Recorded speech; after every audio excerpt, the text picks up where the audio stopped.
Here you go. The free report is out, and the findings are shocking. Did Penn State officials care more about the school's image than about kids Jerry Sandusky molested? And why didn't they do more?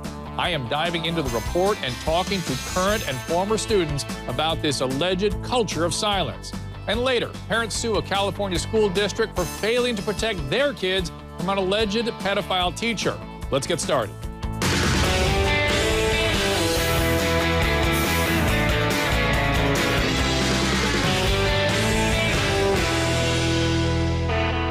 Tonight, Penn State's leaders failed to protect the children and empowered Jerry Sandusky to attract even more victims. That, according to an internal review released earlier today. Have a look at this. Most saddening and sobering finding is the total disregard for the safety and welfare of Sandusky's child victims by the most senior leaders at Penn State. The evidence shows that Mr. Paterno was made aware of the 1998 investigation of Sandusky, followed it closely, but failed to take any action. The most powerful leaders at Penn State University, Mr. Spanier, Schultz, Paterno, and Curley, repeatedly concealed facts relating to Sandusky's child abuse from the authorities, the Board of Trustees, the Penn State community, and the public at large. Very powerful Penn State officials failed to protect children who had been sexually abused by Jerry Sandusky. They appeared to be putting the interest of the school above those of the kids. Free believes Paterno could have done more to help the children who were ultimately harmed. Now, could the famed football coach have taken action that might have prevented at least some of this abuse? Joining me, former Penn State football player Lee Rubin and author of Win, Simple Insights to Help You Win the Game of Life, and Penn State alumnus and attorney Brian Claypool. Brian, what is your reaction to the report? Well, the report is horrifying.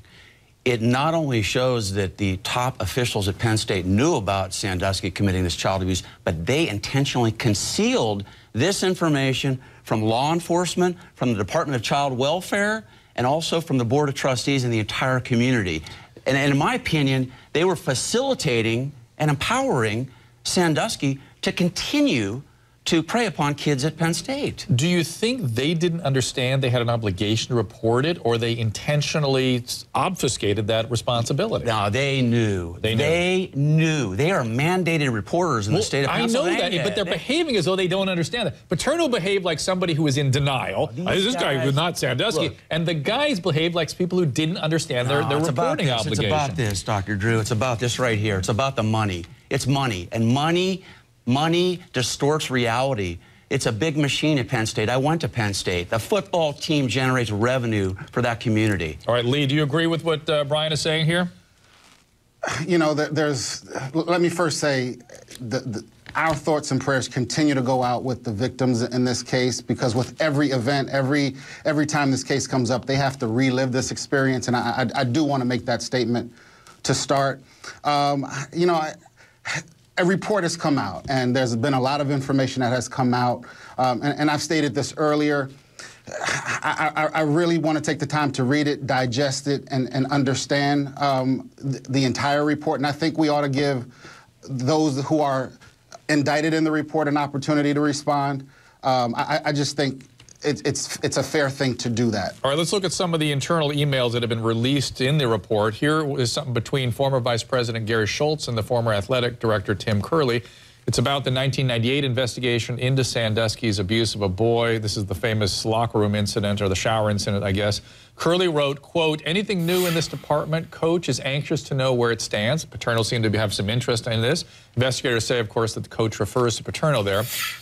He told a grand jury, Paterno did, that he didn't know anything about the incident, though, and yet here there's evidence that he didn't know anything until 2001, but here's evidence that he knew about it and was concerned about it. Right. There clearly is now an inconsistency that's been developed through these emails. It looks like that Joe Paterno may have committed perjury before the grand jury, because there's now evidence that he was aware of the 1998 incident. Lee, I want to back you up that this is just sad that we have to have these conversations. It's sad for people there. It's sad for alumni. It's sad for the people that may have been in denial. It's sad for people that may not have understood their reporting obligation. It's sure. Not sad, but reprehensible if people did know what their reporting obligation was and ignored it. That's unbelievable. But, you know, it's just something that, listen, let's at least agree on this, Lee, that the school had the temerity to step up and open themselves to investigation from the former FBI director. I mean, they really were willing to go to the mat now. Unfortunately, I agree. Might be too little too late, though, Lee. Sure. No, I think it's important that we're getting to the truth, and that's really all that I stated before. It would be unwise of me or of anyone else to defend individuals who are guilty. That's just unwise. And I'm not here to necessarily defend anyone in their actions, because if you're guilty, as with Jerry Sandusky, you should pay the price for your guilt and for your wrongdoing. The tough part as a former player is, especially as it relates to Coach Paterno, everything that I'm reading is completely inconsistent with what I knew about him and his actions on a daily, consistent basis. That's the tension, that's the difficulty for us. Not that I'm defending it, but it's just really hard to understand, to read one thing, but to have experienced something. I get it. Let me take a quick call from some of our viewers here. Linda in Mississippi, you wanted to ring in here? Linda? Yes, Hi. yes, I do. I want to know, what is the obligation of a fiancé to inform his future wife that there is sexual abuse going on in his family, that there is a molester lurking in his family that may affect their future children? So, Brian, what is that obligation? Do you know that offhand? I'm not sure there's a reporting obligation of an individual in a family to other people. Does this happen to you, Linda?